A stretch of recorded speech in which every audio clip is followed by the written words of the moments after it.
Good morning. This is Jason Dean coming live at you for another Film Fanatic show. It's a Monday at about 10:29.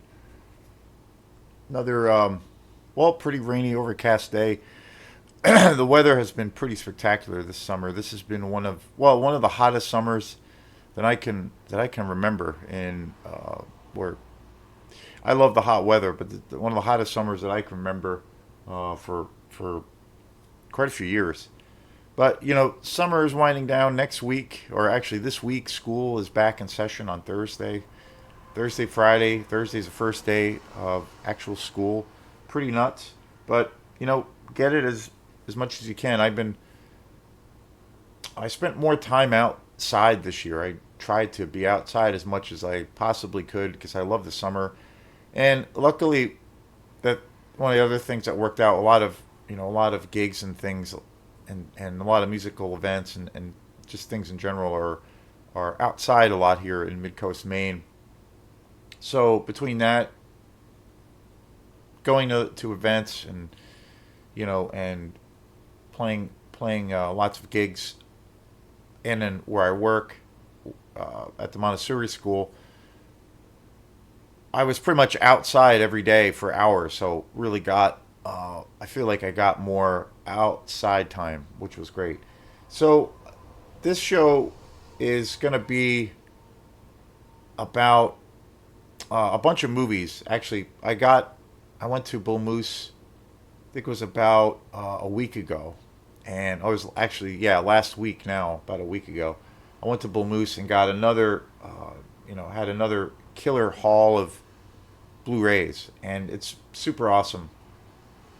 Most of these movies that I bought this last week, well, actually, all of the movies that I bought were all new movies for me that I had never seen before.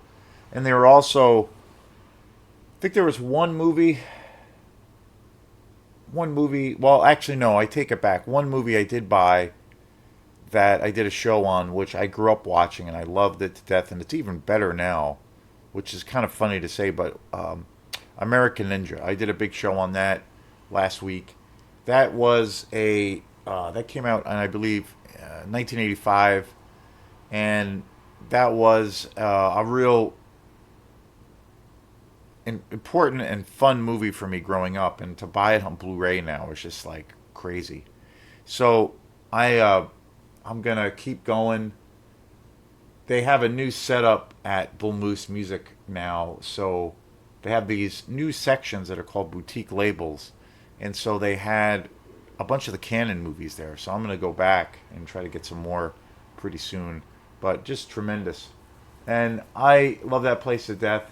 I found American Ninja and a bunch of these other movies there. They had a few other canon movies. Canon was the company that put out a lot of the super cheeseball ninja movies in the 80s, and just amazing. And so I picked up American Ninja. I'm gonna probably pick up the other one they had, Revenge of the Ninja. There, they had a couple others, but I'm gonna probably go back there soon and try to snag up some more. But like I said before, if you're a collector of really obscure and weird movies, it is the best time to be alive because it's just amazing what gets put out, and gets just uh, truly a gold plated treatment. If that was ever such a thing, it's happening now.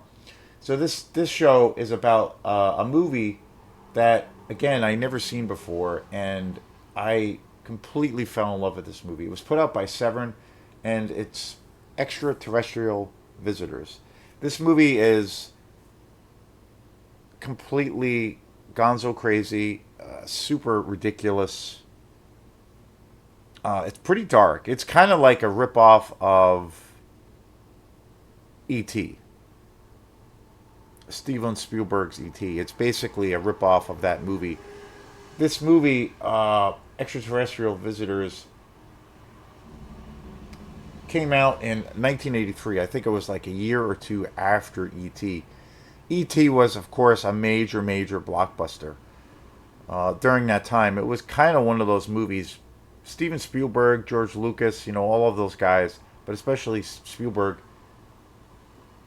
he's one of those directors that's done movies that um, he's directed these movies that have had such a cultural where they, I don't know, they impacted the culture, the not only the film industry but just how people react to film or to art. I mean, like Jaws, for instance, or like, you know, Close Encounters of the Third Kind. E.T. was another one of those movies. It's a great movie. You know, it's a little bit. I watched it a couple of years ago. I hadn't seen that movie in so many years, and it is a great movie, but it is a little bit like corny, I guess, but not.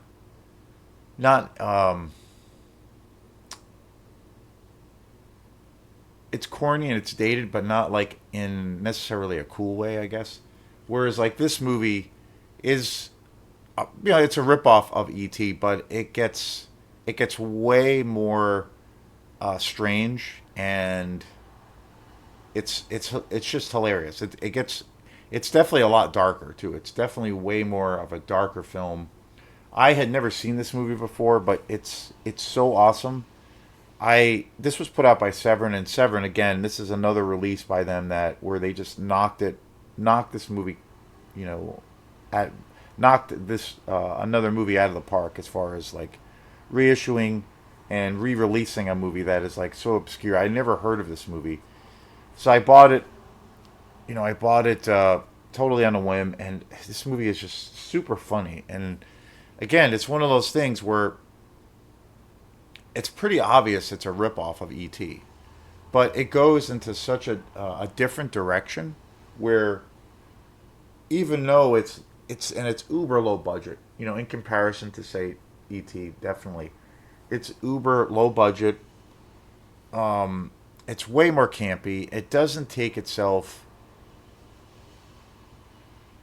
too seriously, to put it mildly. It's got some good effects, and it's a lot weirder, and it's definitely darker. It is The music is really great. This Blu-ray comes with the soundtrack, which is great. I've acquired some really good film soundtracks for a lot of these exploitation movies over the last couple of years, and that's one of the bonuses of that a lot of these boutique labels are doing is that they put out a movie with the separate disc, which usually is the soundtrack. It was directed by Juan Picar Simon, who, again, which I did not realize, this is a Spanish movie also, which is really interesting. I did not realize it was directed by Juan Picar Simon, who, of course, directed one of the greatest slasher movies of all time, Pieces, which I own too. And that's one of Pieces is one of my most prized possessions as far as Blu-rays, because that Blu-ray might have more in as far as special features than any other Blu-ray that I have. It's got two full documentaries about basically the whole exploitation scene in the 70s and 80s, and also it really goes in depth in, you know, what New York was like in the 70s and 80s. So it's got these interviews with so many interesting people in that scene, directors and fans. Just it's one of the best it's really the best documentary that I've ever seen as far as where it just talks about the whole world of the grindhouse. And I didn't know Juan Picar Simon directed this one. I forgot that he did. I know I've seen a few of his other movies, but I was really super excited. He's an amazing director. He was definitely he passed away a few years ago, I believe, but I think he's definitely one of the best directors. And I love how different this movie is, as different as, you know. It's so you just I don't know, you don't it doesn't resemble Pieces at all. Pieces is like this really nasty, gory, you know, slasher movie, and and pretty disturbing. And this movie is uh, it's well, I wouldn't say this is a movie for kids really because it's really weird and it's super trippy and it's kind of disturbing at times, but it's super weird. And so I don't know, it might give kids nightmares, but if I had kids, I'd let them watch this. But it's definitely it has a very family. Well, it might be a tough word to use, but it has more of a family friendly thing because of the ET aspect, and because this movie was a kind of a rip off of ET. So it has that kind of campiness, a little bit of a lighthearted aspect to it. It's got some heart and soul to it, which is great, like ET. But it's the weirder, stranger version of ET. That's the only way I can describe it. And it's one of those things where like exploitation movies, about 90% of those of of the movies in the exploitation world, it is an exploitation, or it is the exploitation genre after all. So what they do is you'll a lot of the times what happened during the time in the 70s and 80s, there were movies that came out that were big commercial blockbuster movies. You had movies like Jaws, you know, also directed by Spielberg. You had movies like Jaws, and then you had movies like Night of the Living Dead, which were commercially huge, big movies. And E.T. for instance, and that were, and another big example would be The Exorcist. Movies like that were they were huge. They're all of those movies are just classic, iconic movies. But they were like big at that time in the 70s and 80s. They were like massive, kind of popcorn movies. Like everybody and their grandmother went to it, and they were hugely at that time commercially hugely successful. So really, when it comes down, and they had huge budgets at that time. So when it comes to the world of exploitation, you had a lot of these European directors, a lot of Italian directors, especially a lot of American directors that were trying to like do what they could and try to capitalize on that market. Trying to, I think great examples of that are like for Jaws, for instance.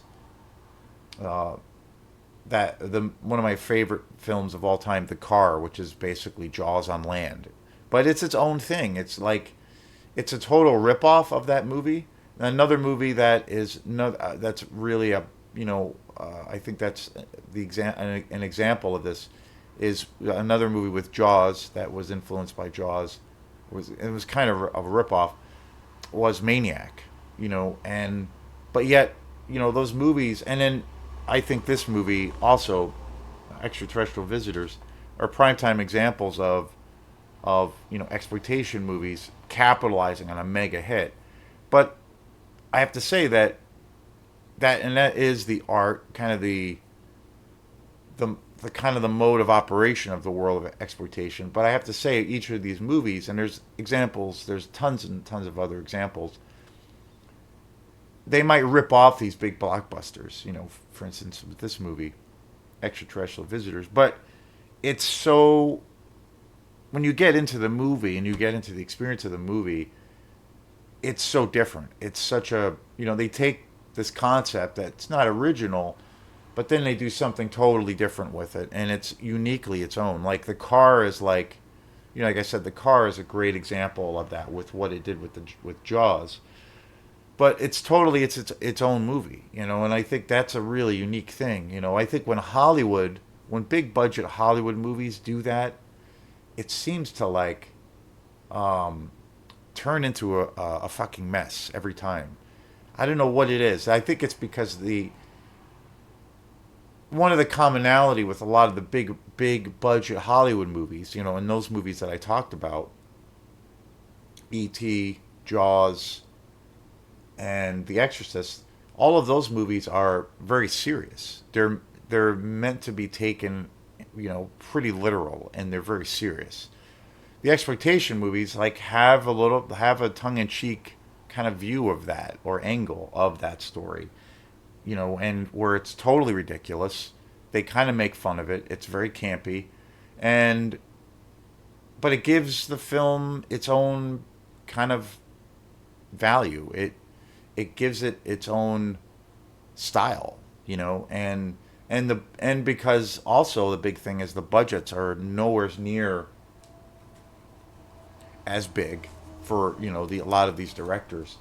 So it's astounding what they can do for so little, and I love it. I think an example, not to keep talking about it, 'cause I've done 2 shows about it, and but an example of that happening in the big budget Hollywood world, which happens all the time now, and I just can't stand it. It happened with the Omen in the beginning, and it just recently happened again with the Alien franchise with Alien Romulus. When big company, big studio franchises or big studio um,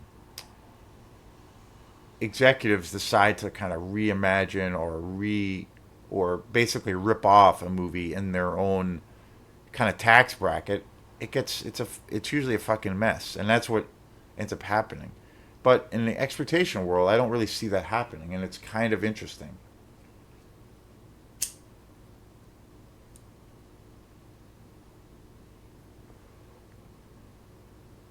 And again, this was put out by Severin, and I realized, and it came to the realization. I think as far as like all the exploitation movies that I've been buying over the last couple of years, I got a pretty good collection now. I got a lot. I'm pretty excited with my collection, and it's gonna keep growing. I'm kind of just it's always been my main thing of is when it comes to like buying movies, but I think now I'm just